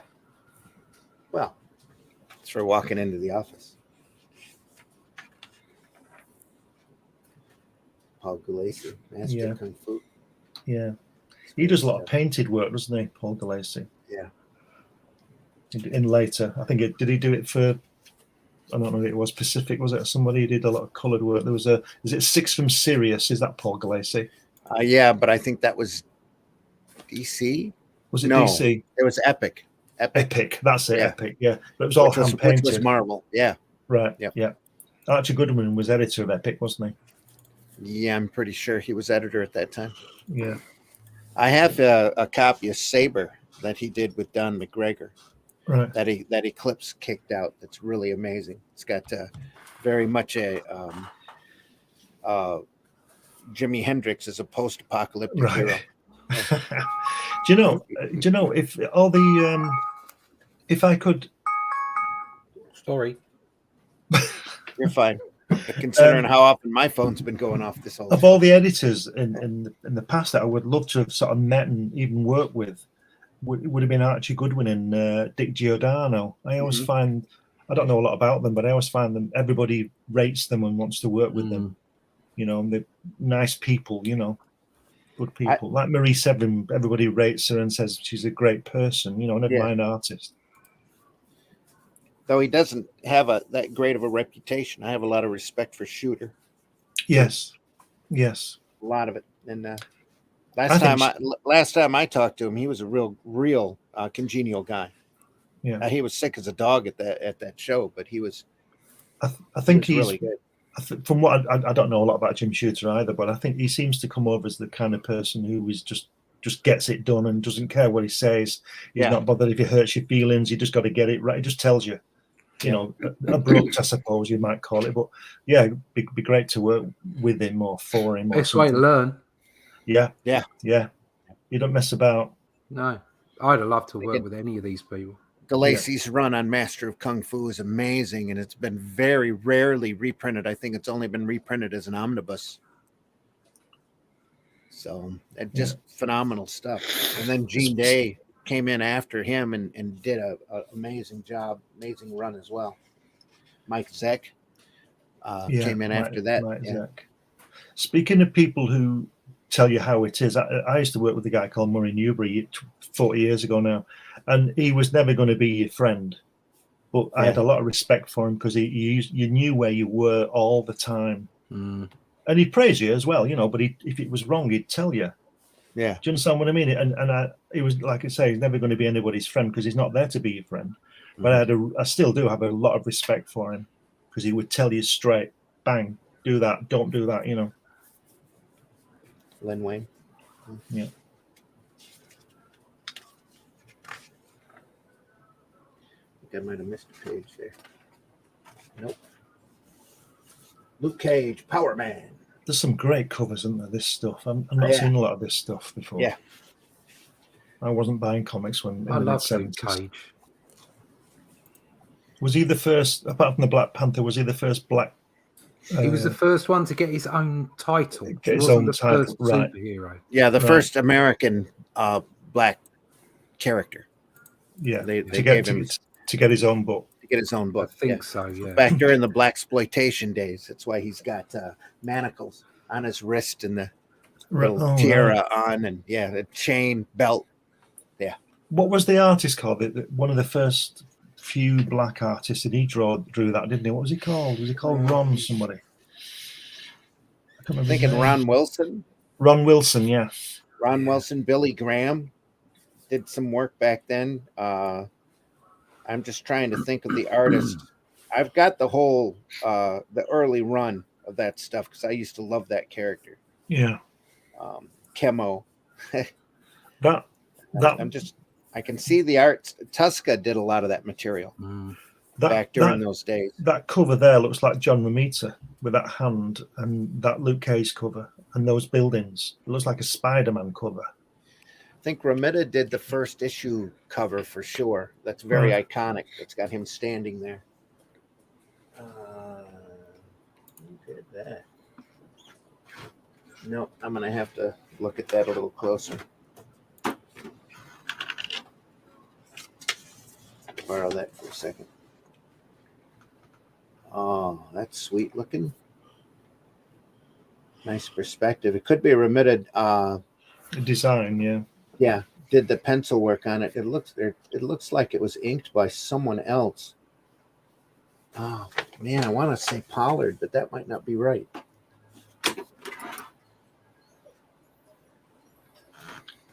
Nice work though. Yeah, it's lovely. It's fantastic, isn't it? And is that a Kirby at the bottom left on Thor? It's a Kirby cover, isn't it? No. That looks like Buscema as well. Here. Right. Bring it up to the camera a little. I think that's Kirby. Yeah. Look at the squiggles on the legs. The styling is Kirby. But the positioning doesn't look Kirby. I wonder if it's somebody Look how stiff the girl is. and mimicking things the like girl. that. That's definitely a Kirby girl, isn't it? Yeah. I think the girl is supposed to be stiff there. That's Gargoyle. He's probably turned her to stone. Right. So if it isn't Kirby, it's somebody pretending to be Kirby.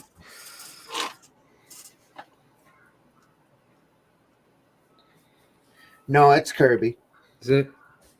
If I would imagine it's Kirby's pencils at least, because the figures around the Yeah. Warriors 3 along the bottom here definitely look like Kirby. Yeah.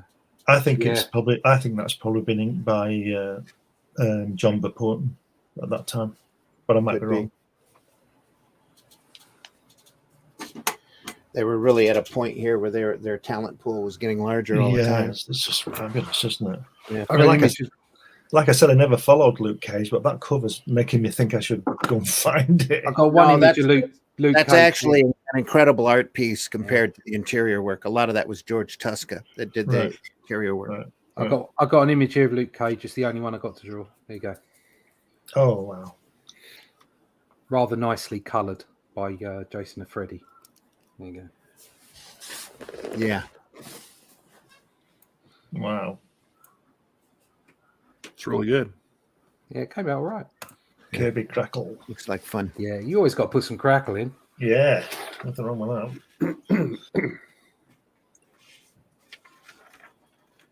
All right.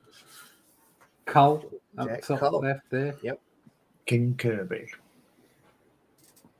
You know it. Eternals 2001 Space Odyssey. Mhm. Final F.O.O.M flashes.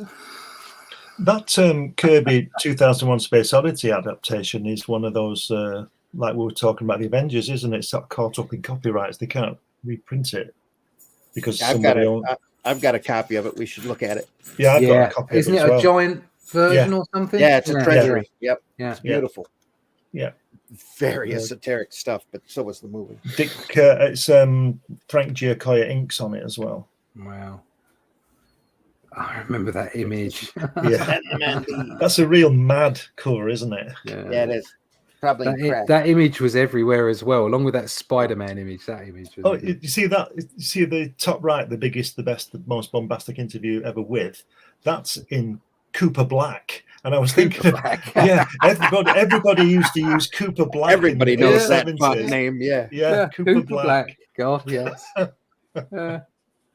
Must be the most overused typeface before Sometimes here- Roman and Windsor. Yeah. And back here at this time, I mean, how much of this typeface was done with, I don't know, with rub down Letraset, yeah. Letraset and Yeah. No, this was all typeset in and like photostatted out and pasted on. Yeah. I doubt that any of this is rub on letters. What's the one that everybody is it Comic Sans? God. I mean, Yeah. if I had a choice between Cooper Black and Comic Sans, I wouldn't be using Comic Sans. Yeah. No, fair enough. And on that, don't miss the most cataclysmic issue. That's that like keep on trucking type of lettering that Crumb does, isn't it? I don't know what it's called. That was very mod back in the day. Yeah, it's like Hippies. it's like a what's it called? We mentioned it before. Ronan Martin's type of lettering, you know. We've that all mod become looked like the font dating fascists. Yeah. Yeah. Yeah, I was watching a comic kayfabe last night that they were going through Zap number 0. Right. I'm sitting there going, I got that issue. Maybe we should do that on the air. See that drawing there that's the Marie Severin did. One of my claims to fame is that I got an architect gave me the flat plans to a building, and I drew that kind of drawing from it.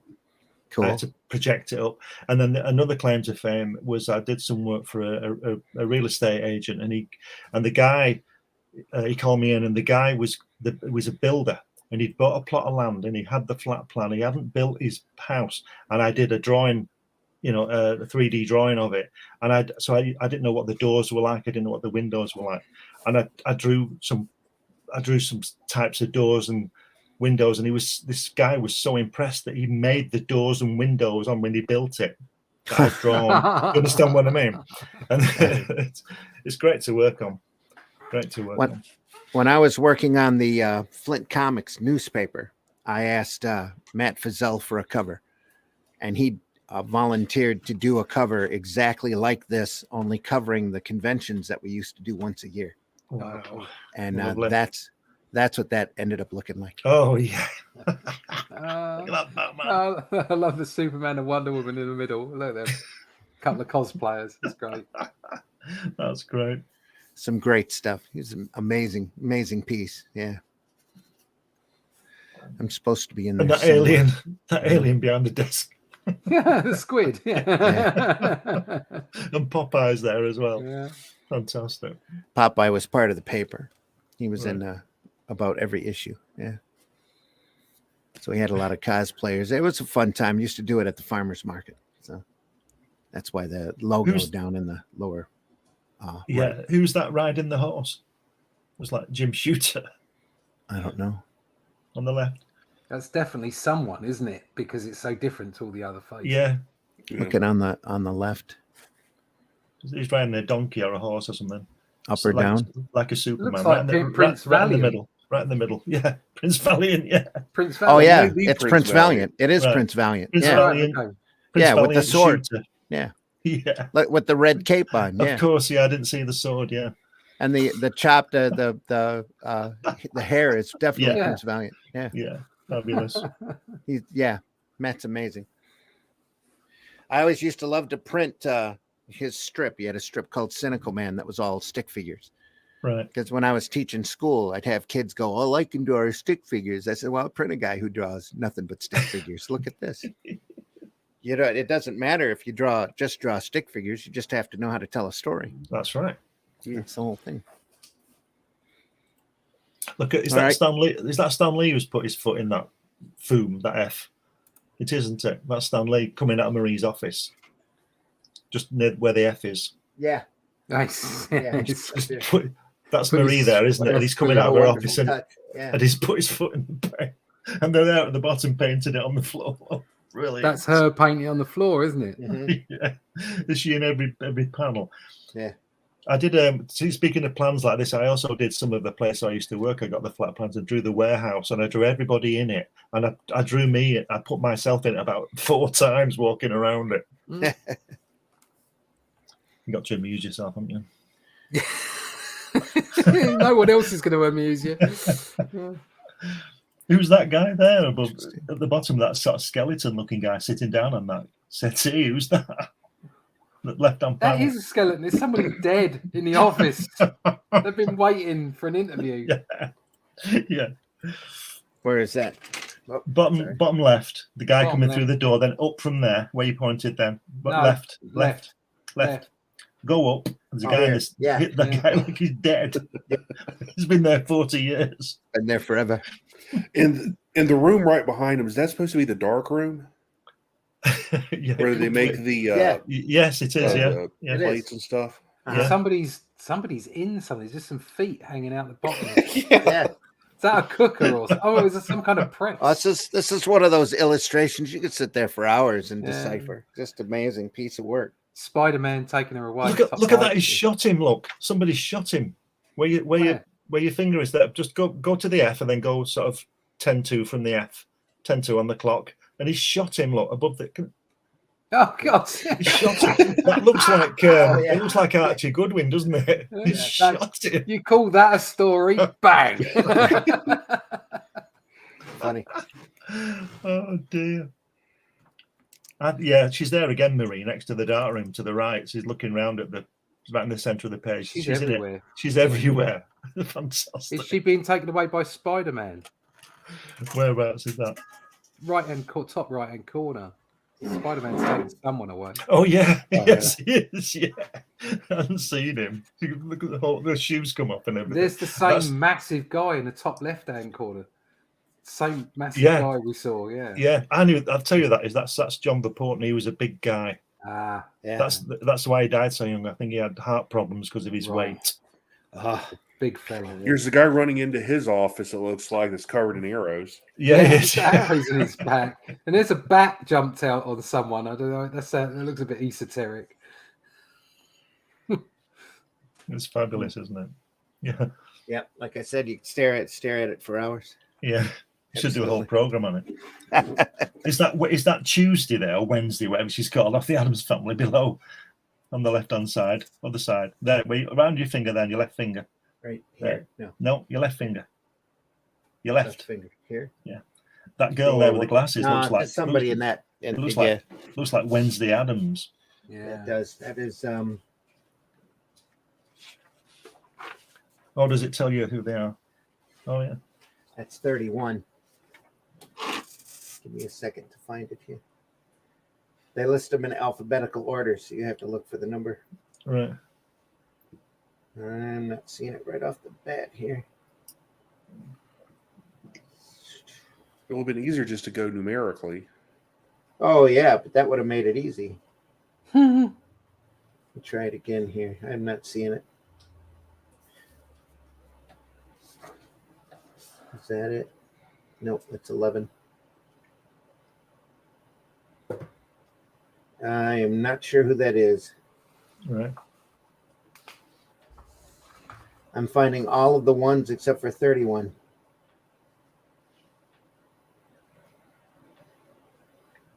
$13. Looking again. Yep, not seeing it. 31. Oh, that's Glenna Swain. Okay. Right. There you go. Yeah. Yep. That's great. All right, folks, I want to thank you so much for listening in or looking in and watching us go through these old F.O.O.M magazines. What a great little time capsule. Fabulous, isn't it? Glenn, tell folks how they can find you. Yeah, you can find me on the usual places, on Facebook and all the social media places. You can see most of my work and the books and things and magazines I do on Amazon. And also, if you go to Indiegogo and put in Hatch What's Up, Hatch, you'll be able to sign up for the pre-launch of this magazine, which should be happening at the end of the month. And you can also find me in the pages of Comics Unlimited, which is a quarterly magazine, 100 pages about comics. And Randy and Russ are both in the next issue, which will be out at the end of February. Right. Russ, tell folks how they can find you. You can that's a bit bright. Very bright light coming Sorry. in. Yeah. All right. Not your fault. You didn't do it. There's you can find me in the pages of Hero Time Presents Batman magazine.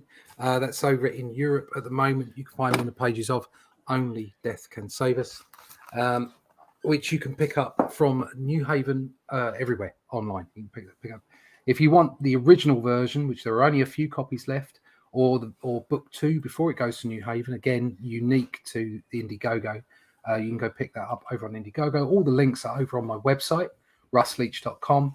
If you can sign up for my email list there, you can go sign up, follow me on Instagram, which is where I put most of my art, stuff like this. If you can see this. There you go. Wow. There you are. Yeah. I just Amazing. did that for Kevin O'Dowd's new book, which is Boy George's brother. He's done some poetry, so that'll be in a gallery end of March, I think. Sweet. And you can find all kinds of different work from me over there. Instagram, russleach.com. Everything's there. Cool. Mitch, tell folks how they can find you. You can find me right here, Linktree /Celtic Cross Studios. You can find everything, all my links, online store, everything. Keep an eye out for the Boger relaunch Indiegogo, which is going to come at the end of this month. I'm going to start promoting it and have a sign-up page and everything probably at the end of this week. So keep a lookout for that. Cool.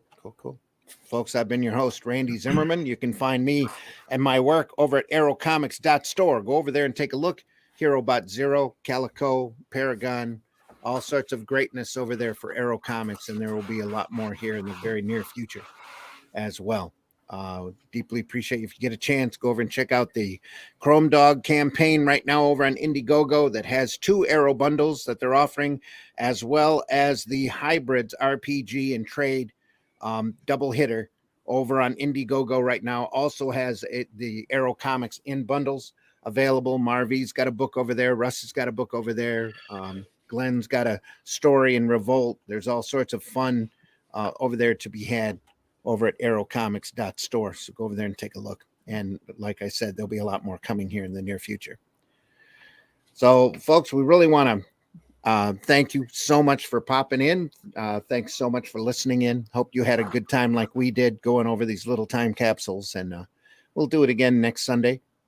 Next Sunday's broadcast will probably be pre-recorded because I have a show down in Detroit on that day that I'm looking forward to doing. And the Great Lakes Con. So if you're around the Macomb Community College down in the Detroit area, next Saturday and Sunday, I'll be there set up as Aero Comics. So I'll have some of not all the Aero Comics, but most of the Aero Comics will be there available for sale. So don't get that confused with the Great Legs Con, which is just down the street.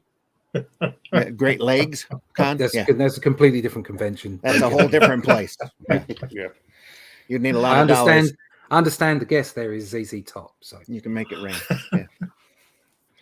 Right, folks, take care. We'll see you soon next Sunday, 9 a.m. here on Sunday Funnies. Friday morning, next Friday morning at 5 a.m., we'll be going through Walt Simonson and Archie Goodwin's Manhunter. Again, that issue of Detective where he crosses over with Batman. It's great issue, as well as maybe some other great Simonson work on top of that. So it's Comics by Night over at 5 a.m. on Fridays here on the Indie Comics Network. We'll run a little bump for some of the other shows as we go out the door. And we deeply appreciate you being here today. And we'll see you soon. And of course, I'm going to run the disclaimer that I should have run at the start of the show. So let's do that just in case. I don't think we made any opinions that were, questionable. But anyway, there is that. Oh, not that. There is, what was that? That's a Kirby quote there. Oh, sorry. Oh, here. Ooh. There we are. There we go. The views and opinions expressed within the video content found on the Indie Comics Network are those of the speakers and do not necessarily reflect the views or positions of the Indie Comics Network or its sponsors. It's the positions part that's most important.